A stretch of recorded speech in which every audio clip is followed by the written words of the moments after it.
Hi students, welcome to Kingmaker Science Academy Daily Newspaper Analysis.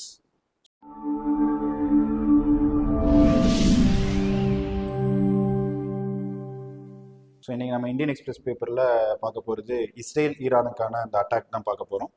So நமக்கு வந்து US வந்து பார்த்திங்கன்னா ஈரானோட 3 நியூக்ளியர் ஃபெசிலிட்டிஸ், நட்டான்ஸ் அது வந்து ஒரு லார்ஜஸ்ட் நியூக்ளியர் என்ரிச்மெண்ட் சைட் இது. தென் ஃபார்டோ அது வந்து பார்த்திங்கன்னா ஈரானில் வந்து ஈஸ்டர்ன் சைடில் வந்துருக்குது. நெக்ஸ்ட் இஸ்ஃபாகான் அப்படிங்கிற சிட்டியில் இந்த 3 நியூக்ளியர் ஃபெசிலிட்டியுமே வந்து பார்த்தீங்கன்னா யூஎஸ் வந்து ஒரு அட்டாக் வந்து பண்ணியிருக்காங்க. ஃபர்ஸ்ட் டைம் வந்து அவங்க யூஸ் பண்ண ஒரு ஃபைட்டர் ஜெட்டை வச்சு வந்து அட்டாக் பண்ணியிருக்காங்க. ஸோ அதை பற்றி தான் இன்னைக்கு ஃபுல்லாமே நியூஸ் பேப்பரில் எக்ஸ்பிளைன்லேருந்து எல்லாமே அனாலிசிஸ் அப்படிங்கிறது வந்துருக்குது. இதில் நம்ம ஃபஸ்ட்டு பார்க்க போகிறது என்ன அப்படின்னா, இந்தியாவை அஃபெக்ட் பண்ணக்கூடிய என்ன அப்படிங்கிறது தான் நம்ம பார்க்க போகிறோம். ஏன்னா இந்தியாவும் ஈரானும் இப்போ எப்படி வந்து அந்த ரிலேஷன் எப்படி போயிட்டு இருக்கு அப்படின்னு சொல்லிட்டு. ஏன்னா நமக்கு வந்து இந்தியன் பிரைம் மினிஸ்டர் இப்போ வந்து ஈரானோட பிரசிடென்ட் கிட்ட வந்து பேசியிருக்கிறாரு. ஏன்னா நம்ம 2005 வந்து இந்தியா என்ன பண்ணியிருக்கு அப்படின்னா, இன்டர்நேஷனல் அட்டாமிக் எனர்ஜி ஏஜென்சி கொண்டு வந்து ஒரு ரெசல்யூஷன் யூஎன்ல ஈரான் வந்து நான் காம்ப்ளைன்ஸ் அப்படிங்கிற மாதிரி தான் நம்ம வந்து ஓட்டிங் அப்படிங்கிறது பண்ணியிருக்கோம். எகெயின்ஸ்ட் ஈரான் தான் நம்ம வந்து ஓட்டிங் பண்ணியிருக்கிறோம் 2004 2005 தான். இப்போ ரீசெண்டாக 2024 லாஸ்ட் இயர்ல இந்தியா என்ன பண்ணிருச்சு அப்படின்னா, அப்ஸ்டெயின் பண்ண ஆரம்பிச்சிட்டாங்க, நியூட்ரல் ஸ்டான்ஸ் எடுக்க ஆரம்பிச்சிட்டாங்க. ஏன்னா நம்ம பேலன்ஸ் பண்ணணும். ஏன்னா நம்ம ஈரானுக்கு ஒரு சைடில் வந்து ரீஜனல் பிளேயர் வந்து இம்பார்ட்டண்ட்டாக அவங்களுக்கு இருக்கிறாங்க, இஸ்ரேலும் வந்து பார்த்தீங்கன்னா ஒரு சைடில் வந்து நமக்கு ரீஜனல் இம்பார்ட்டன்ட் பிளேயராக இருக்கிறாங்க. ஸோ இன்ஃப்ராஸ்ட்ரக்சர், அதே மாதிரி நம்ம infrastructure that is Chabahar project, இதெல்லாம் மைண்டில் வச்சு நம்ம என்ன பண்ணியிருக்கோம்னா அப்ஸ்டெயின் அப்படிங்கிறது வந்து நம்ம பண்ணியிருக்கிறோம். ஸோ இப்போ நம்ம பார்த்தோம் அப்படின்னா, நம்ம வந்து பேலன்ஸ் பண்ணுறதுக்காக இந்தியா வந்து நம்மளுக்கு வந்து ஐஏஇ கொண்டு வந்த அந்த ஃபர்ஸ்ட் டைம் கொண்டு வந்த ரெசல்யூஷனில் 20 இயர்ஸ்க்கு முன்னாடி இந்தியா வந்து பார்த்தீங்கன்னா எகெயின்ஸ்ட் அப்படிங்கிற மாதிரி வந்து ஓட்டிங் பண்ணியிருந்தாங்க. இப்போ ரீசெண்டாக வந்து பார்த்தீங்கன்னா நம்ம பேலன்ஸ் பண்ணுறதுக்காக வெஸ்டர்ன் பிளாக், அதே மாதிரி யூஎஸ், ஈரான் இதெல்லாம் பேலன்ஸ் பண்ணுறதுக்காக நம்ம வந்து பார்த்தீங்கன்னா இங்கே வந்து நம்ம அப்ஸ்டெயின் அப்படிங்கிறது வந்து நம்ம வந்து பண்ணியிருக்கிறோம். ஸோ இங்கே பார்த்தோம் அப்படின்னு சொன்னால், இங்கே ட்ரம்ப்போட இந்த வார் கேம் வந்து எந்த அளவுக்கு வெஸ்ட் ஏஷியோட ரீஜனை வந்து எஃபெக்ட் பண்ண போகுது, வேர்ல்டை வந்து எஃபெக்ட் பண்ண போகுது அப்படிங்கிற மாதிரி ஒரு ஆர்டிகல் கொடுத்துருக்காங்க. ஸோ நமக்கு தெரியும் ரஷ்யா உக்ரைன் வார், அதுவும் வந்து மீடியேஷனில் போயிட்டு இருந்தது, அதுவும் வந்து இன்னும் நிற்கிற மாதிரி தெரில. நெக்ஸ்ட் வந்து பார்த்தோம் அப்படின்னா இஸ்ரேல் பாலஸ்தீன், அதுவும் வந்து அவர் வந்து இப்போ மீடியேட் பண்ணுறதான்னு சொன்னார். பட் அதுவும் வந்து இதாகலை. அதுக்குள்ளே வந்து பார்த்தீங்கன்னா இப்போ இஸ்ரேல் ஈரானுக்கான எக்ஸ்கலேஷன் வந்து இன்க்ரீஸ் ஆகிருக்குது. அதில் யூஎஸ்ஏ வந்து பார்த்தீங்கன்னா இன்வால்வ் ஆயிருக்குது உள்ளே வந்து. அப்போ இந்த டைமில் இந்த ஜியோ பொலிட்டிக் டென்ஷனில் எப்படி வந்து யூஎஸ் வந்து ப்ளே பண்ண போகுது, அவங்க டைரெக்டாக இந்த வார் கேமில் எப்படி வந்து இன்வால்வ் ஆக போகிறாங்க, அப்படி இன்வால்வ் ஆனால் என்ன மாதிரி பிரச்சனைகள் வரும் அப்படிங்கிற மாதிரி வந்து கொடுத்துருக்காங்க. ஸோ இன்னைக்கு ஹெட்லைன்ஸில் இந்த இதெல்லாம் வந்து வந்திருக்குது. ஸோ நெக்ஸ்ட் வந்து பார்த்தோம் அப்படின்னு சொன்னால் நியூஸ் பேஜில், that is government and politics பேஜில் வந்து டிஃபென்ஸ் மினிஸ்டர் ராஜ்நாத் சிங், அதே மாதிரி national security adviser Ajit Doval Shanghai cooperation மீட்டிங்காக அட்டன் பண்ண போகிறாங்க. ஏன்னா எஸ்சிஓவான இயர்லி மீட்டிங் வந்து சைனாவில் வந்து நடக்க போகுது. அது வந்து ஹெட் ஆஃப் த கவர்மெண்ட் வந்து அட்டன் பண்ணக்கூடிய மீட்டிங். ஸோ அதுக்கு முன்னாடி வந்து பார்த்தோம்னா இந்த மாதிரி வந்து foreign ministers meeting, defence ministers meeting, அதே மாதிரி நேஷனல் செக்யூரிட்டி அட்வைசர்ஸ் மீட்டிங்லாம் வந்து நடக்கும். ஸோ அதுக்காக வந்து பார்த்தீங்கன்னா இப்போ சைனாவுக்கு வந்து விசிட் பண்ணியிருக்கிறாங்க. ஸோ இது எதுக்குன்னா, இப்போ நமக்கு வந்து ஃபுல்லாக வந்து இப்போ ஆப்ரேஷன் சிந்தூருக்கு அப்புறம் ஆப்ரேஷன் சிந்தூரில் பாகிஸ்தானோட மிசைல்ஸ்லாம் நம்ம நியூட்ரலைஸ் பண்ணோம். அந்த வெப்பன் எல்லாம் அவங்க வந்து பார்த்தீங்கன்னா சைனீஸ் சப்ளை பண்ண வெப்பனை தான் யூஸ் பண்ணாங்க. For example PL-15 air to air missile, அதே மாதிரி டர்க்கிஸ் பைக்கர் காமிகோஸ் ட்ரோன்ஸ்லாம் வந்து பார்த்தீங்கன்னா இதெல்லாம் வந்து சைனீஸோட சப்ளை பண்ணது. அது மட்டும் இல்லாமல் 2020க்கு அப்புறம் இந்தியா சைனாவோட ரிலேஷனில் வந்து கொஞ்சம் இம்ப்ரூவ்மெண்ட்ஸ் அப்படிங்கிறத நம்ம வந்து ட்ரை பண்ணிட்டு இருக்கிறோம். ஸோ அதில் வந்து பார்த்தோம் அப்படின்னா திரும்பவும் கைலாஷ் மானசவர் யாத்ரா அதை வந்து ரீசெட் பண்ண போகிறோம். டிரான்ஸ்பார்டர் ரிவர் கோஆபரேஷன் அக்ரிமெண்ட்ஸ் இது பண்ண போகிறோம். தென் நாதுலாவோட பார்டர் ட்ரேடை வந்து இம்ப்ரூவ் பண்ணுறதுக்காக என்ன பண்ண போகிறோம் அப்படிங்கிறத இப்போ வந்து நம்ம ஸ்பெஷல் ரெப்ரசன்டேட்டிவ்ஸ் அப்படின்னு சொல்லிட்டு ஒரு மீட்டிங் வந்து வச்சுட்டு இருக்கிறாங்க. ஸோ நம்ம இந்தியா சைடில் வந்து NSA, that is Ajit Doval அவரும், அதே மாதிரி சைனீஸ் சைடில் வந்து அவரோட ஃபாரின் மினிஸ்டர் வாங்கி வந்து பார்த்தீங்கன்னா SR அப்படின்னு சொல்லுற மீட்டிங்கில் வந்து அவங்க பேசுவாங்க. இதுதான் ஃபர்ஸ்ட் டைம் அந்த 2020யோட லடாக் அப்புறம் நடக்கக்கூடிய ஸ்பெஷல் ரெப்ரசன்டேட்டிவ் மீட்டிங். என்னென்னலாம் வந்து ஃப்ரிக்ஷன் இருக்குதோ அந்த ஃப்ரிக்ஷனை பற்றி வந்து பார்த்தீங்கன்னா ரிசால்வ் பண்ணுறதுக்காக தான் இந்த ஸ்பெஷல் ரெப்ரசன்டேஷன் மீட்டிங் வந்து நடக்க போகுது. இதில் இந்த அக்டோபரில் வந்து பார்த்தீங்கன்னா பிரைம் மினிஸ்டர் வந்து ஈவன் சைனீஸ் பிரசிடென்ட்டை மீட் பண்ணுறதுக்கான சான்ஸ் இருக்குது. பிரிக்ஸ் சமிட் வந்து பார்த்தீங்கன்னா அங்கே வந்து நம்மளுக்கு வந்து கசானில் வந்து நடக்க போகுது. அதே மாதிரி தட் இஸ் SCO சமிட் வந்து பார்த்தீங்கன்னா டியான்ஜின் அப்படின்னு சொல்லிற சிட்டியில் வந்து சைனா தான் வந்து இதுக்கு ஹோஸ்ட் பண்ண போகிறாங்க. சைனா தான் chair for the SCO summit 2025. So இது international organisation gender studies paper 2க்கு ரொம்ப ரொம்ப இம்பார்ட்டன்ட். ஸோ நெக்ஸ்ட் இங்கே நியூஸ் வந்து பார்த்தோம் அப்படின்னா, இப்போ இஸ்ரேல் ஈரான் கான்ஃப்ளிக் போயிட்டு இருக்கிறப்ப இந்தியாவோட மிலிட்ரி சப்ளைஸில் ஏதாவது வந்து நமக்கு வந்து கன்ஸ்ட்ரெயின் வருமா அப்படிங்கிற மாதிரி ஆர்டிகல் கொடுத்துருக்காங்க. ஏன்னா நம்ம வந்து நிறைய வந்து நம்மளோட ப்ரைவேட் கம்பெனிஸாக இருக்கட்டும் இல்லை கவர்மெண்ட்டாக இருக்கட்டும், அவங்க வந்து பார்த்தீங்கன்னா எதில் வந்து கான்ட்ராக்ட் அப்படிங்கிறது நம்ம வந்து வச்சிருக்கோம் அப்படின்னா இஸ்ரேல் கம்பெனிஸ் கூட தான் வச்சிருக்கிறோம். அதுலேயும் நம்ம வந்து பாருங்க, இஸ்ரேலோட missiles, unmanned aerial vehicles, sensors, radars, air defence system, இந்த மாதிரிலாம் யார்கிட்ட வாங்கிட்டு இருக்கோம் அப்படின்னா இஸ்ரேல் கிட்ட தான் வந்து நம்ம வந்து பர்ச்சேஸ் பண்ணிட்டு இருக்கிறோம்.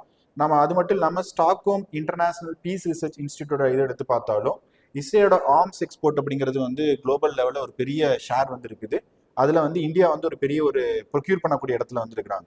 அது மட்டும் இல்லாமல் லாய்ட்ரிங் முனிஷன்ஸ் சொல்லக்கூடிய, அதாவது செல்ஃப் டிஸ்ட்ரக்ஷன் பண்ணக்கூடிய வெப்பன்ஸ்னு சொல்லுவாங்க. So Heron UAV, Searcher UAV, அதே மாதிரி beyond visual air to air missile, Spice 2000 guided அந்த மிசைல் அப்படின்னு சொல்லக்கூடியது, இதெல்லாம் இப்போ நம்ம யூஸ் பண்ணிட்டு இருக்கிறது எல்லாமே யார்கிட்ட வாங்குறது அப்படின்னு பார்த்தோம்னா இஸ்ரேல் கிட்ட வாங்குறது. So Barak 8 air defence system, Spyder surface to air missile system, Negev light machine gun, radio communication radars, இதெல்லாம் வந்து பார்த்தீங்கன்னா நம்ம வந்து இஸ்ரேல்கிட்ட வாங்கினது. ஈவன் ஆப்ரேஷன் சிந்தூரில் கூட இந்த மினிஷன்ஸ், அந்த லாய்ட்ரிங் மினிஷன்ஸ் வந்து நம்ம யூஸ் பண்ணதான் வந்து சொல்கிறாங்க. இப்போ இஸ்ரேல் வந்து வாரில் என்ட்ரானனால அதுலேருந்து நம்மளுக்கு ஏதாவது எசென்சியல் சப்ளை வந்து கட் ஆஃப் ஆகுமா அப்படிங்கிற மாதிரி வந்து ஒரு ஆர்டிக்கல் அனலைஸ் பண்ணியிருக்காங்க. ஸோ நமக்கு இப்போ வந்து இண்டேஜினஸ் சைடு தான் நம்ம போகிறனால நம்ம எதுவும் வந்து பெருசாக வந்து வெப்பன் வாங்குற ஸ்டேஜில் இல்லை. ஏன்னா ஆல்ரெடி நம்மகிட்ட வந்து Akash air defence system, indigenous system வந்து இருக்குது. S-400 system, CAATSA act exemption from US காங்கிரஸில் வாங்கி நம்ம வந்து US கிட்ட, தட் இஸ் ரஷ்யா கிட்ட வந்து அதை வந்து வாங்கியிருக்கிறோம். அது மட்டும் இல்லாமல் இந்த ஸ்பைஸ் 200 கைடட் பாம்ஸ்லாம் வந்து பார்த்தீங்கன்னா நம்ம வந்து பாலகோட் ஏர் ஸ்ட்ரைக்கில் நம்ம வந்து யூஸ் பண்ணது. இது வந்து இந்தியன் ஏர்ஃபோர்ஸ் வந்து எங்கே வாங்கினது அப்படின்னா இஸ்ரேல் கிட்ட வாங்கினது. ஸோ இது ஃபுல்லாக வந்து பார்த்தீங்கன்னா இப்போ வந்து war economy, that is military economy பொறுத்து வந்த ஒரு ஆர்டிக்கல். ஸோ நம்மளோட மிலிட்ரி இண்டேஜினைசேஷன் பற்றி கேட்கலாம், டிஃபென்ஸ் ப்ரொக்யூர்மெண்ட் ப்ரொசீஜர் பற்றி கேட்கலாம், டிஃபென்ஸோட பிளானிங் பற்றி கேட்கலாம். ஸோ இதெல்லாம் வந்து ஜென்ரல் ஸ்டடீஸ் பேப்பர் 3ல நமக்கு ஒரு அனாலிசிஸ் பேசிஸில் இந்த ஆர்டிக்கல் வந்து கொஸ்டின் வந்து நமக்கு வந்து வரும். ஸோ நெக்ஸ்ட்டு எடிட்டோரியல் வந்து பார்த்தோம் அப்படின்னா தமிழ்நாடு கீழடியில் இருக்கக்கூடிய எக்ஸ்கவேஷனில் வந்து சில ஒரு ஃப்ரிக்ஷன் வந்து சென்ட்ரல் கவர்மெண்ட்டுக்கும் ஸ்டேட் கவர்மெண்ட்டுக்கும் போயிட்டு இருக்குது. சென்ட்ரல் கவர்மெண்ட் வந்து எங்களுக்கு கரெக்டான எவிடன்ஸ் வந்து இல்லை. So number of evidences submit பண்ணது ரொம்ப கம்மியாக இருக்குது அந்த first phase second phase compare பண்ணும்போது அப்படிங்கிற மாதிரி சொன்னாங்க. அதில் ஸ்டேட் கவர்மெண்ட் என்ன சொல்கிறாங்கன்னா, இல்லை நீங்கள் வந்து இந்த மாதிரி அலோவ் பண்ண மாட்டேங்கிறீங்க அப்படிங்கிற மாதிரி ஒரு கான்ஃப்ளிக் போகுது. ஸோ எப்படி பார்த்தாலும் ஒரு ஹிஸ்டாரிக்கல் எக்ஸ்கவேஷனில் நம்ம என்ன ஐடென்டிஃபை பண்ண முடியும் அப்படின்னா, ஒரு ஏன்ஷியன் நடந்த ட்ரேடு, ஒரு பாஸ்டோட க்ளோரி, அங்கே இருக்கக்கூடிய ஸ்கிரிப்ட், அது மட்டும் இல்லாமல் இந்தியாவோட பாஸ்ட் கனெக்ஷன் வந்து ஏதாவது இன்டர்லிங்க் பண்ண முடியுமா, ஏன்னா ஃபாரின் ட்ரேடு, ரோமன் இந்த ட்ரேட்லாம் வந்து நம்ம பண்ணியிருக்கிறோம். ஸோ இந்த மாதிரி ஐவிசி மாதிரி கீழடி வந்து பார்த்தீங்கன்னா ஒரு பெரிய சிவிலைசேஷன் அப்படின்னு நம்ம சொல்கிறோம், that is bank of river Vaigai. இது எப்படி நம்ம வந்து ப்ராப்பராக வந்து ரிசர்ச் அப்படிங்கிறது வந்து பண்ணுறது அப்படிங்கிற மாதிரி ஒரு அனலைசிஸ் வந்து கொடுத்துருக்குறாங்க. ஆர்கியாலஜிக்கல் சர்வே ரிலேட்டடாக வந்து ஒரு எடிட்டோரியல் வந்து வந்திருக்குது. ஸோ நெக்ஸ்ட்டு இங்கே ஐடியாஸ் பேஜில் இன்னைக்கு வந்து agro economist, that is Ashok Gulati வந்து எழுதிக்கிறாரு. இந்தியாவில் லாஸ்ட் 10 இயர்ஸில் பாவர்ட்டி வந்து எந்த அளவுக்கு வந்து நம்ம வந்து ரிடியூஸ் பண்ணியிருக்கோம் அப்படிங்கிற மாதிரி ஒரு கம்பாரிசன் ஆர்டிக்கல் வந்து கொடுத்துருக்காரு. ஸோ அப்படி பார்க்குறப்ப நம்ம வந்து ரீசெண்டாக வந்து இந்தியா வந்து 4th லார்ஜஸ்ட் எக்கனாமி அப்படிங்கிற மாதிரி நம்ம வந்து பார்த்தோம். ஸோ அப்படி பார்க்குறப்ப இங்கே பாருங்கள், US வந்து அவங்களோட டோட்டல் நாமினல் GDP வந்து $30 trillion, சைனா வந்து $19 trillion, Germany $4 trillion. So India வந்து பார்த்தீங்கன்னா இப்போ தான் நம்ம வந்து $3 trillion அப்படி நோக்கி நம்ம போயிட்டு இருக்கிறோம். ஸோ இப்போ ரீசெண்டாக வந்து பார்த்தீங்கன்னா $4 trillion அளவுக்கு நமக்கு வந்து இந்த லாஸ்ட் 10 இயர்ஸ்ல நம்ம வந்து ரீச் ஆயிருக்கும் அப்படிங்கிற மாதிரி வந்து சொல்கிறாங்க. ஆனால் வந்து நீங்கள் வந்து ஒரு அப்ராப்ரேட்டான எக்கனாமிக் வெல்ஃபேர் நீங்கள் எப்படி தான் வந்து கால்குலேட் பண்ண முடியும்னா, ஒன்று வந்து GDP, இன்னொன்று வந்து பார்த்தீங்கன்னா per capita income in purchasing power பேரிட்டியில் தான் நீங்கள் கால்குலேட் பண்ண முடியும். ஸோ பர்ச்சேசிங் பவர் பேரிட்டி நீங்கள் காமனாக எடுக்கும்போது இந்தியாவோட பர்ச்சேசிங் பவர் பேரிட்டி வந்து பார்த்தோம் அப்படின்னு சொன்னால் $2 trillion இருந்தது 2004, $6 trillion இருந்தது 2014, 2025 $17 trillion வந்து ரீச் ஆயிருக்குது. ஸோ இப்படி பார்க்குறப்ப இந்தியா வந்து பார்த்தீங்கன்னா வேர்ல்டோட 3rd லார்ஜஸ்ட் எக்கனாமியாக வந்துருக்காங்க. ஸோ சைனா $40 trillion எக்கனாமி இருக்குது, US வந்து $30 trillion எக்கனாமி இருக்குது, இந்தியா வந்து 3rd, தட் இஸ் $17 trillion எக்கனாமியில் வந்து இருக்குது. அதுவே நீங்கள் வந்து பெர் கேபிட்டா இன்கம் இன் PPP டேர்ம்ஸில் எடுத்து பார்க்கும்போது உங்களுக்கு எவ்வளோ வருது அப்படின்னா, 2004 $2,400 இருந்தது, இப்போ $4,900 நம்ம ரீச் ஆயிருக்கு. 2014, 2025 நமக்கு $12,000 லெவலுக்கு நம்ம வந்து ரீச் ஆயிருக்கிறோம். ஸோ இருந்தாலும் G20 கண்ட்ரிஸ் கூட நம்ம வந்து கம்பேர் பண்ணும்போது பெர் கேபிட்டா GDPலையும் சரி, பர்ச்சேசிங் பவர் பேரிட்டிலையும் சரி நம்ம சில கண்ட்ரிஸை விட கம்மியாக தான் இருக்கிறங்கிற மாதிரி நமக்கு வந்து டேட்டா சொல்லுது. ஸோ அதை வச்சு ஒரு அனாலிசிஸ் அப்படிங்கிறது கொடுத்துருக்குறாங்க. இன்னொன்று இன்இக்வாலிட்டி, இன்கம் இன்இக்வாலிட்டி அப்படிங்கிறது நம்ம வந்து இந்த ஜினி கோஎஃபிஷியன்ட், அந்த இண்டெக்ஸ் எப்படி வந்து நம்ம இது மேனேஜ் ஆகிட்டு இருக்கு அப்படிங்கிற மாதிரி கொடுத்துருக்குறாங்க. ஸோ அடுத்து வந்து நம்ம எப்படி வந்து அக்ரிகல்ச்சர் க்ரோத்தை மெயின்டைன் பண்ணுறோம் இந்த லாஸ்ட் 10 இயர்ஸில். ஏன்னா ட்ரவுட் இருந்தது 2014-15, ஜியோ பொலிட்டிக்கல் டென்ஷன் இருந்தது, அன்சீசனல் ரெயின் இருந்தது.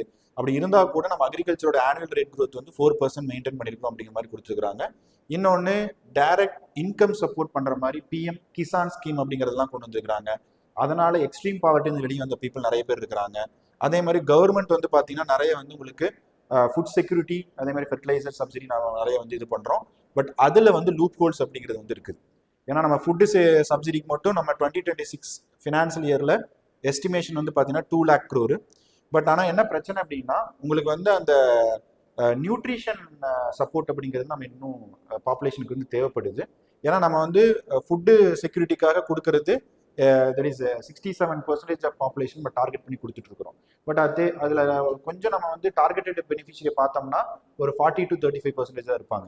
அவங்களுக்கு நியூட்ரிஷனை கொஞ்சம் இம்ப்ரூவ் பண்ணி தரலாம், இல்லை வந்து ஃபுட்டு கூப்பன் மாதிரி தரலாம். இந்த மாதிரி லூப் ஹோல்ஸ்லாம் வந்து நம்ம பாலிசி மேக்கிங்கில் என்ன பண்ணணும் அப்படிங்கிற மாதிரி கொடுத்துருக்காங்க. இதே மாதிரி எப்படி நம்ம வந்து ஃபுட் சப்சிடி ரேஷனலைசேஷன் பற்றி நம்ம பார்க்குறோமோ அதே மாதிரி ஃபெர்டிலைசர் ரேஷனலைசேஷன் பற்றி அவங்க சொல்கிறாங்க. ஏன்னா ஃபெர்டிலைசருக்கும் நம்ம 2 lakh crore அப்படிங்கிறது வந்து இதாகுது. இதுவும் வந்து ஃபெர்டிலைசர் கம்பெனி கிட்ட வந்து நம்ம டிபிடி மாதிரி அப்படிங்கிறதெல்லாம் பேசிட்டு இருக்கிறோம். அதே மாதிரி ஆர்கானிக் ஃபெர்டிலைசர்ஸ் வந்து நம்ம வந்து இம்ப்ரூவ் பண்ணணும் அப்படின்னு பேசிட்டு இருக்கிறோம். இல்லை ஃபெர்டிலைசர் கூப்பன் அப்படிங்கிறது வந்து நம்ம கொடுத்து that is minimum use of fertilizer அப்படிங்கிற மாதிரி வந்து பண்ணலாம் அப்படிங்கிற மாதிரி பேசிட்டு இருக்கிறாங்க. ஸோ இதெல்லாம் வந்து அக்ரி பாலிசி, அதே மாதிரி எக்கனாமியோட அந்த பாவர்ட்டியோட எலிமினேஷன் லாஸ்ட் 10 years எப்படி இருந்தது, இந்தியாவோட ஒரு ஜிடிபி பர்ச்சேசிங் பவர் பேரிட்டியில் எப்படி இருந்துங்கிற மாதிரி ஒரு அனாலிசிஸ் பேசிஸில் ஒரு ஆர்டிகல் வந்து வந்திருக்குது. ஸோ இது ஜென்ரல் ஸ்டடீஸ் பேப்பர் 3, அதே மாதிரி எக்கனாமிக் டெவலப்மெண்ட், அக்ரிகல்ச்சர் டெவலப்மெண்ட் அந்த மாதிரி வந்து நீங்கள் வந்து எடுத்துக்கலாம். ஸோ நெக்ஸ்ட்டு எக்ஸ்பெயினில் பார்த்தோம் அப்படின்னா, ஸோ யூஎஸ் வந்து அட்டாக் பண்ண நியூக்ளியர் சைட். ஸோ அதில் பாருங்கள், அவங்க யூஸ் பண்ண பிளேன் வந்து பார்த்தீங்கன்னா B2 பிளேன். அந்த பிளேன் வந்து 50,000 ஃபீட்லேருந்து நீங்கள் வந்து ஆப்ரேட் பண்ண முடியும்.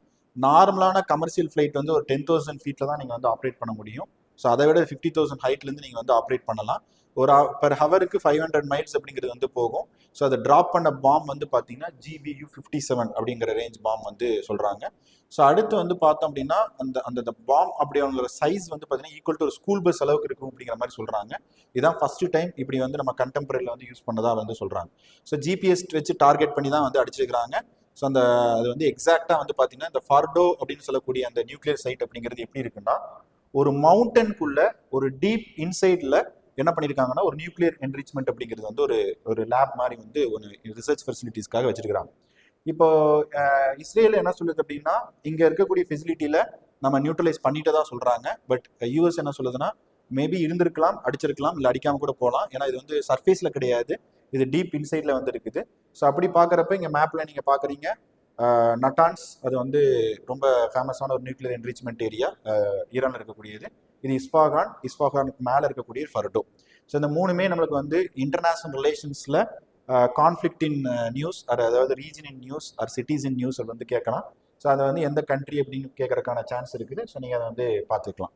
ஸோ அடுத்து இப்போ நீங்கள் யூஎஸ் வந்து நம்ம அட்டாக் பண்ண அந்த 3 நியூக்ளியர் ஃபெசிலிட்டிஸ்னால அதில் ஏதாவது வந்து nuclear radiation or nuclear explosion நடக்கிறதுக்கான சான்சஸ் இருக்குதா அப்படிங்கிற மாதிரி ஒரு அனாலிசிஸ் தான் இங்கே எக்ஸ்பிளைனில் வந்து கொடுத்துருக்காங்க.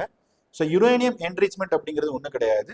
ஸோ அதோட நேச்சுரல் யுரேனியம் வந்து நீங்கள் ஹைலி என்ரிச் யுரேனியமாக கன்வெர்ட் பண்ணுறதுக்கு பேர் தான் யுரேனியம் என்ரிச்மெண்ட் சொல்கிறோம். ஏன்னா நீங்கள் வந்து என்ரிச்மெண்ட் அப்படிங்கிறது பண்ணால் மட்டும்தான் நீங்கள் வந்து nuclear bomb or nuclear weapon அப்படிங்கிறது ப்ரொடியூஸ் பண்ண முடியும். நார்மல் யுரேனியம்ல எலக்ட்ரிசிட்டி இப்படி மட்டும் தான் நீங்கள் வந்து ப்ரொடியூஸ் பண்ண முடியும். ஸோ அதுவே நம்மளுக்கு வந்து U-235, ஸோ அதுதான் வந்து நம்ம நேச்சுரல் யுரேனியம் அப்படின்னு வந்து சொல்கிறோம். ஸோ அப்போ U-238 மாதிரி அதை வந்து கன்வெர்ட் பண்ணணும். ஸோ அப்படி பண்ணும்போது நமக்கு என்ன ஆகுதுன்னா, அந்த U-235 வந்து ஃபிசைல் மெட்டீரியலாக இருக்கும்போது அது நியூக்ளியர் செயின் ரியாக்ஷன் வந்து அது வந்து போகும். அந்த நியூக்ளியர் செயின் ரியாக்ஷனால தான் உங்களுக்கு என்ன நடக்கும்னா, இந்த மாதிரி வந்து எலக்ட்ரிசிட்டி ப்ரொடியூஸ் பண்ணுறது, இல்லை வந்து பாம் ப்ரொடியூஸ் பண்ணுறது, வெப்பன் ப்ரொடியூஸ் பண்ணுறது மாதிரி அப்படிலாம் வந்து நடக்கும். ஸோ இங்கே வந்து போட்டிருக்கிறாங்க, அதாவது ஒரு 3 to 5% என்ரிச்மெண்ட் பண்ணாலே உங்களுக்கு வந்து எலக்ட்ரிசிட்டி வந்து ப்ரொடியூஸ் பண்ணிடலாம் நியூக்ளியர் பவர் ஸ்டேஷனில். ஆனால் ஒரு நியூக்ளியர் வெப்பனை நீங்கள் கிரியேட் பண்ணணும்னா உங்களுக்கு வந்து 90% வந்து நீங்கள் வந்து U-235 வந்து என்ரிச்மெண்ட் அப்படிங்கிறது பண்ணியிருந்தா மட்டும்தான் நீங்கள் அந்த எக்ஸ்பெரிமெண்ட் அப்படிங்கிறதே வந்து நீங்கள் வந்து பண்ண முடியும் அப்படிங்கிற மாதிரி சொல்லியிருக்காங்க. ஸோ அதில் யுஎனோட ஸ்பெஷல் ஏஜென்சி வந்து பார்த்தோம் அப்படின்னா, இன்டர்நேஷனல் அட்டாமிக் எனர்ஜி ஏஜென்சி என்ன சொல்லியிருக்காங்க அப்படின்னா, அங்கே ரேடியேஷன் அப்படிங்கிறது வந்து பெரிய லெவலில் இருக்கிற சான்ஸ் கிடையாது. ஈரான் கவர்மெண்ட் என்ன சொல்லியிருக்குன்னா, பப்ளிக் ஹெல்த்துக்கு எந்த எஃபெக்ட் இருக்காதுங்கிற மாதிரி சொல்லியிருக்காங்க. ஏன்னா நம்ம இது வந்து பார்க்குறோம், இது வந்து நம்ம யூஸ் பண்ணது வந்து இப்போ நம்ம ஒரு அந்த யூஎஸ் வந்து நம்ம நியூக்ளியர் ஃபெசிலிட்டிஸ்ல வந்து அவங்க அந்த பாம் அப்படிங்கிறது போட்டிருக்கிறாங்க. அது வந்து ஒரு கண்ட்ரோல்டு ரியாக்ஷன்ல அங்கே நியூக்ளியர் எக்ஸ்ப்ளோஷன் நடக்கிற மாதிரி ஏதாவது இருந்தால் மட்டும்தான் உங்களுக்கு ரேடியேஷன் அப்படிங்கிறது வந்து லீக்கேஜ் நடக்கும். எக்ஸாம்பிள் ஃபுகுஷிமா 2011 நடந்தது நியூக்ளியர் ஆக்சிடென்ட், 1986 செர்னோபில் நடந்தது நியூக்ளியர் ஆக்சிடென்ட். அப்படி இல்லாமல் நீங்கள் அந்த ஃபெசிலிட்டியில், அந்த நியூக்ளியர் ஃபெசிலிட்டியில் நீங்கள் போட்ட அந்த அந்த பாம் அப்படிங்கிறது, அந்த நியூக்ளியர் எக்ஸ்ப்ளோஷன் அப்படிங்கிறது நடந்ததுக்கான சான்ஸ் கிடையாது. அந்த நியூக்ளியர் மெட்டீரியல் எக்ஸ்ப்ளோசிவ் ஆகாது. அது வந்து நீங்கள் ரொம்ப கண்ட்ரோல் ரியாக்ஷனோட பண்ணால் மட்டும்தான் நீங்கள் வந்து அது நடக்கும் அப்படிங்கிற மாதிரி வந்து இந்த ஆர்டிக்கல் வந்து சொல்லியிருக்காங்க. ஸோ அப்படி நடந்தது அப்படின்னு சொன்னால் கம்ப்ளீட்டாக வந்து அந்த ஃபிசைல் ரியாக்ஷனில் வந்து அது வந்து நடக்கும். ஸோ இப்போ வந்து அது நியூக்ளியர் ரியாக்ஷனில் போயிருக்காது. அங்கே அப்படி இருக்கிற மாதிரி இருந்ததுன்னா அந்த நியூக்ளியர் ஃபெசிலிட்டிஸில் வந்து உங்களுக்கு ரேடியோ ஆக்டிவ் சப்ஸ்டன்சஸில் ஒரு யுரேனியம் ஹெக்ஸாஃப்ளோரைட் அப்படிங்கிற சொல்லக்கூடியது வந்து ஒரு கேசியஸ் ஸ்டேஜில் வந்து இருக்கும். அது மட்டும் இல்லாமல் நமக்கு நடந்ததில் இப்போ ஒரு 3 இன்சிடென்ட் அப்படிங்கிறது இந்த ஒரு 4 டிகேட்ஸ் எடுத்துக்கிட்டோம் அப்படின்னா, நம்ம வந்து உக்ரைன்ல இருந்த Chernobyl nuclear disaster 1986, Fukushima that is nuclear disaster 2011, அடுத்து வந்து பார்த்தோம் அப்படின்னா ஜபோர்ஜியா நியூக்ளியர் பவர் பிளான்ட், ரஷ்யா உக்ரைனுக்கு வந்து வார் போயிட்டு இருக்கும்போது இதை பற்றி நம்ம பார்த்துட்டு இருந்தோம். ஏன்னா யூரோப்லேயே இருக்கக்கூடிய லார்ஜஸ்ட் நியூக்ளியர் ஃபெசிலிட்டி அப்படின்னு சொன்னால் அது வந்து ஜபோர்ஜியா தான். ஸோ அப்போ இங்கே வந்து பார்த்தோம் அப்படின்னு சொன்னால் இங்கே வந்து இதே மாதிரி வந்து நியூக்ளியர் ரேடியேஷன் இருக்குமாங்கிற மாதிரி வந்து நம்ம பார்த்துட்டு இருந்தோம். எப்பவுமே வந்து ஒரு கண்ட்ரோல்டு ஃபிசைல் ரியாக்ஷன் நீங்கள் இருந்தால் மட்டும்தான் அது வந்து எக்ஸ்ப்ளோஷன் அப்படிங்கிறது நடக்கும். ஸோ அப்போ பாருங்க, இஸ்ரேலும் யூஎஸும் இதில் கொஞ்சம் கேர்ஃபுல்லாக தான் நீங்கள் வந்து அட்டாக் அப்படிங்கிறது பண்ணியிருக்கிறாங்க அந்த நியூக்ளியர் ஃபெசிலிட்டிஸில். ஏன்னா ஒரு இடத்துல வந்து அட்டாக் பண்ணுறதுக்கு முன்னாடி அந்த இன்டெலிஜென்ஸ்லாம் பார்த்துட்டு ப்ரிசைஸ் ஸ்ட்ரைக்கிங் அப்படிங்கிறது வந்து பண்ணியிருக்கிறாங்க. அதாவது ரேடியேஷன் எக்ஸ்ப்ளோஷன் நடக்காத அளவுக்கு தான் வந்து அங்கே வந்து அந்த நியூக்ளியர் அந்த சைட்ஸில் வந்து அவங்க அட்டாக் அப்படிங்கிறது வந்து பண்ணியிருக்கிறாங்க. ஸோ அடுத்து இதே எக்ஸ்பிளைனில் பார்த்தோம் அப்படின்னு சொன்னால் பங்கர் பஸ்டர் பாம் அப்படிங்கிற பற்றி கொடுத்துருக்குறாங்க. இப்போ யூஸ் பண்ண பாம்ஸ் தான் பங்கர் பஸ்டர் பாம்னு சொல்லக்கூடியது. ஸோ அமெரிக்காவோட B-2 பாம்பர்ஸ் அப்படின்னு சொல்லக்கூடியது தான் அங்கே வந்து நம்ம யூஸ் பண்ணியிருக்கிறோம். அதோட சைஸ் வந்து பார்த்தீங்கன்னா 30,000 pound, known as GPU-57 massive ordnance penetrator in combat. So அந்த பங்கர் பஸ்டர்ஸ் அப்படிங்கிறது ஏர்கிராஃப்ட்லேருந்து உங்களுக்கு வந்து லான்ச் பண்ணுவாங்க. ஸோ அந்த பார்த்தோம் அப்படின்னா குவாம் அப்படிங்கிற சிட்டிலிருந்து கொஞ்சம் டிஸ்டன்ஸில் தான் வந்து அந்த யுரேனியம் என்ரிச்மெண்ட் சைட் அப்படிங்கிறது இருக்குது. அங்கே தான் அந்த பாம் அப்படிங்கிறது வந்து ட்ராப் பண்ணியிருக்கிறாங்க. ஸோ இந்த மேசிவ் பாம் அப்படின்னு சொல்லக்கூடியது வந்து பார்த்தீங்கன்னா ஈவன் சர்ஃபேஸுக்கு கீழே இருக்கக்கூடியதை கூட இது வந்து டனல் மாதிரி இருக்கக்கூடியதோட அட்டாக் பண்ணும். டீப் பெனிட்ரேட் பண்ணி மவுண்டனுக்குள்ள இருக்கக்கூடியதோட அட்டாக் பண்ணுறக்கூடிய கேப்பபிலிட்டி இருக்கிறது தான் இந்த GPU-57 அப்படின்னு சொல்லக்கூடியது. ஸோ இது வந்து B-2 அந்த ஸ்டெல்த் பாம்பர் ஏர்கிராஃப்ட்னால மட்டும்தான் இதை கேரி பண்ண முடியும். இது வந்து யூஎஸோட ஏர்ஃபோர்ஸோட ஸ்பெஷலைஸ்டு ஒரு ஏர்கிராஃப்ட் இது. ஸோ அது மட்டும் இல்லாமல் இது ஃபர்ஸ்ட் டைம் யூஸ் பண்ணது எங்கே அப்படின்னு பார்த்தோம் அப்படின்னா 1999 தட் இஸ் யுகோஸ்லேவியாவோட இந்த வாரில், அதாவது கொசோவா செர்பியா கிரைசிஸ்ன்னு சொல்லுவாங்க, அந்த கொசோவாவில் யூஸ் பண்ணியிருக்காங்க நேட்டோ மூலமாக. தென் ஈராக்கில், ஆப்கானிஸ்தானில், லிபியாவில், ஏமனில் இங்கெல்லாம் வந்து பார்த்தீங்கன்னா ஒரு 6000 மைல் இருந்து அங்கே வந்து அந்த பாம் அப்படிங்கிறது வந்து யூஸ் பண்ணியிருக்காங்க. ஸோ இதோட ஏர்கிராஃப்ட் அப்படிங்கிற பார்த்தோம்னா ஸ்டெல்த் ஏர்கிராஃப்ட் அப்படின்னு நம்ம சொல்லுவோம். ஸ்டெல்த் ஏர்கிராஃப்ட் அப்படின்னா உங்களுக்கு வந்து ஒரு எனிமியோட ஏர் டிஃபென்ஸ் ரேடார்லேருந்து இது வந்து படவே படாது. அப்போ ஈரானுக்கு வந்து அந்த 90 மினிட்ஸில் இந்த யூஎஸோட இந்த ஏர்கிராஃப்ட் உள்ள வந்து அட்டாக் பண்ணுற அளவுக்கு என்னன்னே தெரில, அட்டாக் பண்ணி அவங்க சேஃபாக வெளியே போகிற அளவுக்கு அவங்களுக்கு எதுவுமே தெரில. அப்போ இங்கே வந்து இன்ஃப்ராரெட்டு, எலக்ட்ரோ மேக்னெட்டிக்கு, விசுவல் சிக்னலு இது எல்லாமே ட்ராக் பண்ண முடியாத அளவுக்கு வந்து பார்த்தீங்கன்னா இருக்கக்கூடிய ஒரு சேஃபஸ்ட் ஏர்கிராஃப்ட் தான் இந்த B-2 பாம் வந்து கேரி பண்ண ஏர்கிராஃப்ட்னு சொல்லக்கூடியது. ஸோ இப்படி ஒரு ஸ்ட்ராட்டஜிக் டாக்டிக்கல் அட்டாக் தான் யூஎஸ் அப்படிங்கிறது வந்து ட்ரை பண்ணியிருக்குது. இப்போ அதே இதை ஈரான் இஸ்ரேல் கான்ஃப்ளிக்டை வந்து நம்ம இந்தியா பர்ஸ்பெக்டிவ்ல எடுக்கணும் அப்படின்னா எப்படி நம்ம வந்து பார்க்கறது அப்படின்னா, ஸோ இங்கே பாருங்க, இதே தான் 2003 வந்து ஈரான், ஈராக், நார்த் கொரியாவை ஆக்சிஸ் ஆஃப் ரெசிஸ்டன்ஸ் சொல்லி ஜார்ஜ் புஷ் சொல்லி தான் இதே ஈராக்ல நியூக்ளியர் ஃபெசிலிட்டிஸ் அவங்க என்ரிச்மெண்ட் பண்றாங்கிறதா ஈராக்குள்ள வந்து யூஎஸ் என்ட்ரானாங்க 2003 during the time of Saddam Hussein டைம்ல. இப்போவும் அதே தான் வந்து யூஎஸ் வந்து ரிப்பீட் பண்ணியிருக்குது. ட்ரம்ப் வந்து சொன்னது அவர் வந்து டீல் போடுவேன்னு சொல்லி சொன்னாரு. பட் இப்போ பண்ணியிருக்கிறது வந்து பார்த்தீங்கன்னா ஈரான் மேலே வந்து நியூக்ளியர் என்ரிச்மெண்ட் பண்ணுறாங்க அப்படிங்கிறது வந்து உள்ள போயிருக்குது. அப்போ ஒரு கண்ட்ரியோட சாவர்னிட்டி வந்து வயலேட் பண்ணுற மாதிரி இருக்குது அப்படிங்கிற மாதிரி நம்ம வந்து எடுத்துக்கலாம். நெக்ஸ்ட் வந்து பார்த்தோம்னா ஸ்ட்ராட்டஜிக்காக இது ஈரானை வீக்கன் பண்ணியிருக்குது. அவங்களோட 3 ஸ்ட்ராட்டஜிக் இம்பார்ட்டன்ட் நியூக்ளியர் ஃபெசிலிட்டியை வந்து அவங்க என்ன பண்ணிட்டாங்கன்னா கிட்டத்தட்ட நியூட்ரலைஸ் பண்ணுற அளவுக்கு வந்து முடிஞ்சிருக்குது. அது மட்டும் இல்லாமல் இது இந்தியா பெர்ஸ்பெக்டிவ் எடுத்துக்கிட்டோம் அப்படின்னா, ஸோ இந்தியாவை வந்து பார்த்தோம் அப்படின்னா பெர்ஷியன் கல்ஃப் வந்து ரொம்ப ரொம்ப ஸ்ட்ராட்டஜிக்கான ஒரு ரூட்டு. இந்தியாவோட ஆயில் எல்லாமே நமக்கு 80-90% அந்த ரூட் வழியாக தான் வருது. இன்க்ளூடிங் ஹவுதீஸ் ஒரு ரெட் சீ ரீஜனில் பண்ணும்போது கூட நமக்கு வந்து எக்கனாமிக் காஸ்ட் அப்படிங்கிறது இன்க்ரீஸ் ஆகிட்டே இருந்தது. இந்த மாதிரி ஃப்ரீ ட்ரேட் இதெல்லாம் இன்க்ரீஸ் ஆகிட்டே இருந்தது. இப்போ ஈரானோட பார்லிமெண்ட்ல இந்த ஸ்ட்ரெயிட் ஆஃப் ஹார்மோஸை க்ளோஸ் பண்ணலாமா அப்படிங்கிறதையும் வந்து பேசிட்டு இருக்கிறாங்க. ஸோ அது மட்டும் இல்லாமல் இப்போ நம்ம மிடில் ஈஸ்ட்ல வந்து பார்த்தோம்னா 8 to 9 மில்லியன் இந்தியன்ஸ் வந்து அங்கே ஒர்க் பண்ணிட்டு இருக்காங்க. ஸோ அவங்களுக்கு ஏதாவது பாதிப்பு இருக்குதான்னு சொல்லி பார்க்கணும். இப்போ ரீசெண்டாக 1400 ஸ்டூடெண்ட்ஸ் வந்து நம்ம வந்து எவாக்குவேட் பண்ணியிருக்கிறோம். அதையும் நம்ம கன்சிடர் பண்ண வேண்டியதாக இருக்குது. Then India middle east European east European economic corridor இருக்கு, அதையும் நம்ம வந்து பார்க்க வேண்டியதாக இருக்குது. சபாகர் ப்ராஜெக்டோட இன்வெஸ்ட்மெண்ட்டையும் நம்ம வந்து பார்க்க வேண்டியதாக இருக்குது. இதெல்லாம் இந்தியா பர்ஸ்பெக்டிவ்ல நமக்கு ஜென்ரல் ஸ்டடீஸ் பேப்பர் 2ல இந்தியா வெஸ்ட் ஏஷியா கேட்பாங்க, இல்லைனா ஆக்ட் வெஸ்ட் பாலிசி அப்படின்னு கேட்பாங்க, இல்லைனா ரீஜியன் வைஸில் இந்தியாவுக்கு வந்து எந்த அளவுக்கு இம்பாக்ட் கிரியேட் பண்ணுது அப்படிங்கிற மாதிரி வந்து கேட்பாங்க. ஸோ அது ரொம்ப இம்பார்ட்டண்டான கொஸ்டின். இன்னைக்கு வந்து எக்கனாமி பேஜில் பார்த்தோம் அப்படின்னு சொன்னால் ஸ்ட்ரெயிட் ஆஃப் ஹார்மூஸ் பற்றி வந்து கொடுத்துருக்குறாங்க. அந்த ஸ்ட்ரெயிட் ஆஃப் ஹார்மூஸ் அப்படின்னு சொல்லக்கூடியது அது வந்து ஓமன் அப்படிங்கிற அந்த இதுக்கு கண்ட்ரிக்கும் ஈரானுக்கு இருக்கக்கூடிய ஒரு கிரிட்டிக்கலான ஒரு பேசேஜ் தான் அந்த ஸ்ட்ரெயிட் ஆஃப் ஹார்மஸ்ன்னு சொல்லக்கூடியது. இந்தியன் ரெஃபைனர்ஸ் எல்லாமே இந்த வழியாக தான் ஆயில் ட்ரேடை வந்து பண்ணிட்டு தான் நம்ம என்ன பண்ணுறோம் அப்படின்னா நம்மளோட எனர்ஜி இந்த செக்யூரிட்டிலாம் பார்த்துட்டு இருக்கிறோம். ஏன்னா இந்தியா வந்து one of the largest oil imported dependent country அப்படிங்கிறது நமக்கு வந்து தெரியும். ஸோ அப்போ இந்த கிரிட்டிக்கல் பேசேஜ் நம்ம க்ளோஸ் பண்ணுறோம் அப்படின்னா நம்மளோட இந்த நேச்சுரல் கேஸ் சப்ளையும் ஆயில் சப்ளையும் என்ன நடக்கும் அப்படிங்கிற மாதிரி நம்ம வந்து யோசிக்க வேண்டியதாக இருக்குது. ஸோ பார்த்தோம் அப்படின்னா 85% நம்ம இம்போர்ட் டிபெண்டன்ட்ல இருக்கிறோம். அது மட்டும் இல்லாமல் நம்மளுக்கு லார்ஜஸ்ட் சப்ளையர் அப்படின்னு பார்த்தோம்னா ரஷ்யா, அதுக்கப்புறம் வந்து பார்த்தோன்னா ஈராக் இருக்கிறாங்க, சவுதி இருக்கிறாங்க, யூஏ இருக்கிறாங்க, தென் கத்தார் இருக்குது, தென் ஈரான் வந்து நம்ம அவங்ககிட்டயும் நம்ம வந்து பர்ச்சேஸ் பண்ணிட்டு இருக்கிறோம். ஸோ அதோட ஸ்ட்ரெயிட் ஆஃப் ஹார்மஸ்ல ஸ்ட்ராட்டஜிக் சிக்னிஃபிகன்ஸ் அப்படிங்கிறது வந்து இந்த எக்கனாமி பேஜில் வந்து கொடுத்துருக்குறாங்க.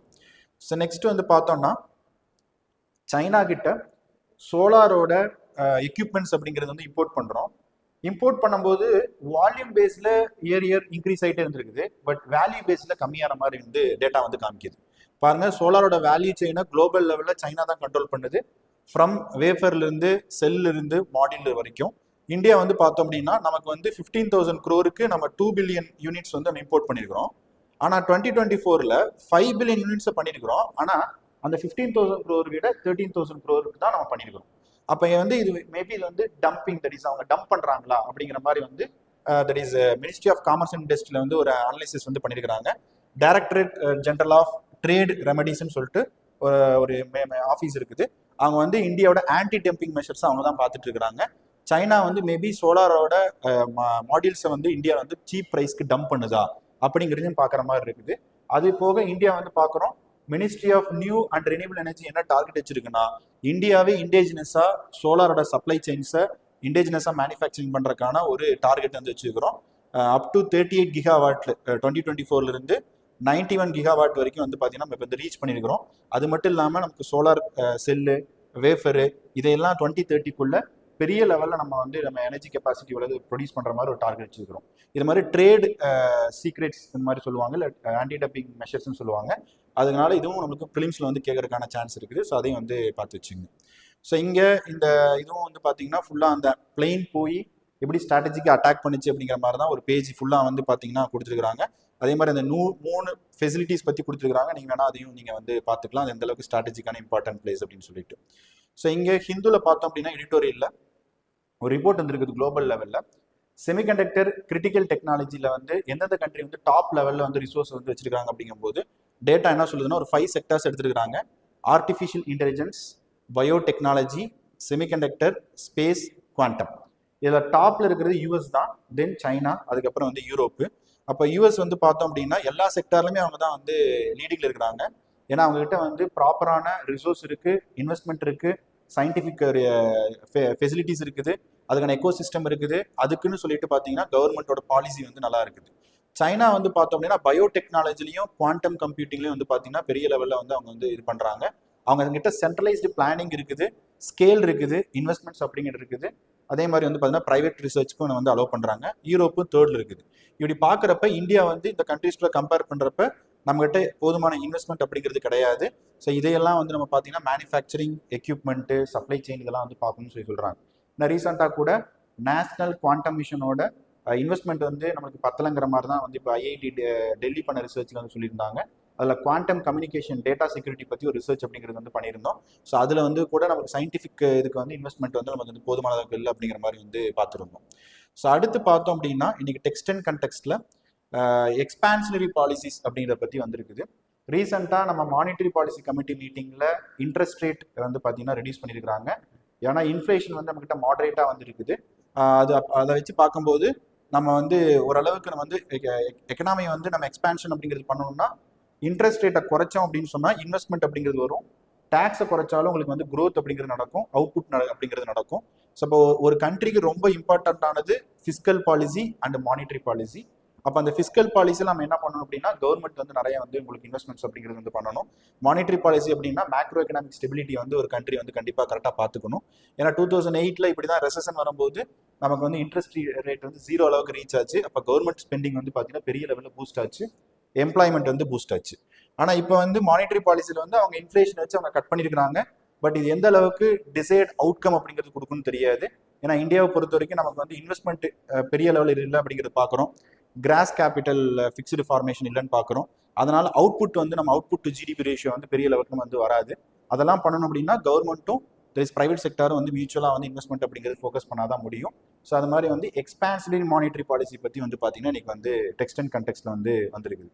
ஸோ நெக்ஸ்ட்டு ஐஎன்எஸ் தமால், இதை வந்து நம்ம வந்து புதுசாக வந்து இது is the last naval machine நம்ம வந்து ஒரு ஃபாரின் கண்ட்ரி கிட்ட கொடுத்து நம்ம வந்து வாங்குறது. இதுக்கப்புறம் இந்தியாவில் வரக்கூடிய எல்லா நேவல் ஷிப்புமே வந்து பார்த்தீங்கன்னா இண்டிஜினஸாக தான் வந்து ப்ரொடியூஸ் ஆகும். ஸோ அதுதான் வந்து ரஷ்யாவில் கலின்கிராட் அப்படிங்கிற இடத்துல வந்து பார்த்தீங்கன்னா இதை கமிஷன் பண்ண போகிறாங்க. ஸோ இந்தியா அண்ட் ரஷ்யா அப்படிங்கிற அந்த இதில் வந்து நம்ம பார்க்க போகிறோம். இது வந்து கிரிவா கிளாஸ் ஃப்ரைகேட்ஸ் அப்படின்னு வந்து சொல்கிறாங்க. அப்போ ஐஎன்எஸ் தமால் அப்படின்னு சொல்லக்கூடியது பில்ட் பண்ணதே ரஷ்யாவோட அந்த கலின்கிராடு ஷிப்யார்டில் தான் வந்து பில்ட் பண்ணியிருக்காங்க. ஸோ இந்தியா வந்து பார்த்தீங்கன்னா துஷில் கிளாஸ் வந்து நம்ம ஒரு கான்ட்ராக்ட்ல வந்து நம்ம என்ன பண்ணுறோம்னா இதே மாதிரி ஃப்ரைகேட்ஸ் வந்து பில்ட் பண்ணிட்டு இருக்காங்க. எங்கன்னா கோவாவில் வந்து இது பண்ணிட்டு இருக்காங்க. ஸோ அப்போ வந்து இது வந்து பார்த்தீங்கன்னா எனிமி டிடெக்ட் பண்ணாத அளவுக்கு இருக்கக்கூடியதான் அந்த ஸ்டீல் ஃப்ரைகேட்ஸ் அப்படின்னு வந்து நம்ம வந்து சொல்லுவோம். ஸோ இந்த ஐஎன்எஸ் தமால என்னென்ன ஃபெசிலிட்டிஸ் இருக்க போகுதுன்னா பிரம்மோஸ் லாங் ரேஞ்ச் மிசைல் இருக்குது, நீங்கள் சீலேருந்து லான்ச் பண்ணலாம், லேண்ட்லேருந்து லான்ச் பண்ணலாம். அது போக வந்து 30% ஆஃப் காம்பனண்ட் வந்து நம்ம இண்டிஜினஸாக ப்ரொடியூஸ் பண்ணுறது, ரிமைனிங் தான் அது வந்து ரஷ்யா சப்போர்ட்டோட வந்து இது பண்ணியிருக்காங்க. ஸோ அதுவும் வந்து டிஃபென்ஸ் சயின்ஸ் அண்ட் டெக்னாலஜியில் வந்து நீங்கள் வந்து பார்த்துக்கலாம். ஸோ லாஸ்ட்டாக எனக்கு சயின்ஸ் அப்படிங்கிற பேஜில் ஹிந்துவில் கொடுத்துருக்காங்க.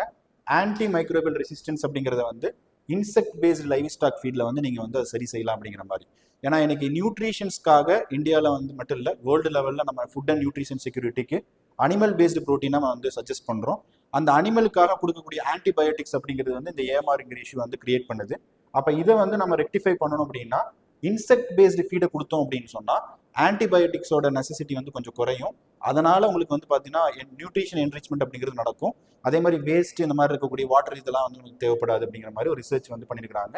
ஸோ அதில் பார்த்தோம் அப்படின்னா சில insects, black soldier fly, house fly, grasshoppers இதையெல்லாம் வந்து பார்த்தீங்கன்னா உங்களுக்கு வந்து லைவ் ஸ்டாக் ஃபீடாக வந்து யூஸ் பண்ணலாம் அப்படிங்கிற மாதிரி சொல்கிறாங்க.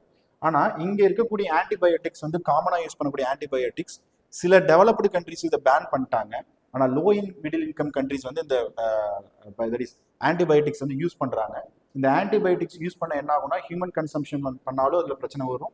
நீங்கள் வந்து அனிமல் ஃபீட் கொடுத்தாலும் அதனால உங்களுக்கு இஷ்யூஸ் வந்து வரும். ஏன்னா இந்தியா மாதிரி இருக்கக்கூடிய கண்ட்ரி நமக்கு தெரியும் animal husbandry, egg production, fish production, that is aqua culture, farming தான் நிறைய பண்ணிட்டு இருக்கிறோம். ஸோ அப்போ ஈவனோட எஃப்ஏஓ என்ன சொல்லுதுன்னா ஃபுட்டோட ப்ரொடக்ஷன் இன்க்ரீஸ் ஆக போகுது, அதே சமயத்தில் ஆன்டிபயோட்டிக்ஸோட பெனிட்ரேஷன் இன்க்ரீஸ் ஆக போகுது, அதனால ஆன்டி மைக்ரோபியல் ரெசிஸ்டன்ஸ் இன்க்ரீஸ் ஆக போகுது. இதனால மட்டுமே நம்ம lakes and lakes of death அப்படிங்கிறது வந்து வேர்ல்டு நடந்துட்டு இருக்குது. இது ஒரு சீரியஸ் பப்ளிக் ஹெல்த் இஷ்யூவாக தான் வேர்ல்டு ஹெல்த் ஆர்கனைசேஷன் வந்து சொல்லியிருக்குது. ஸோ இதையும் நீங்கள் வந்து public health science and technology வந்து prelims and mains point of வியூவில் வந்து எடுத்துக்கலாம்.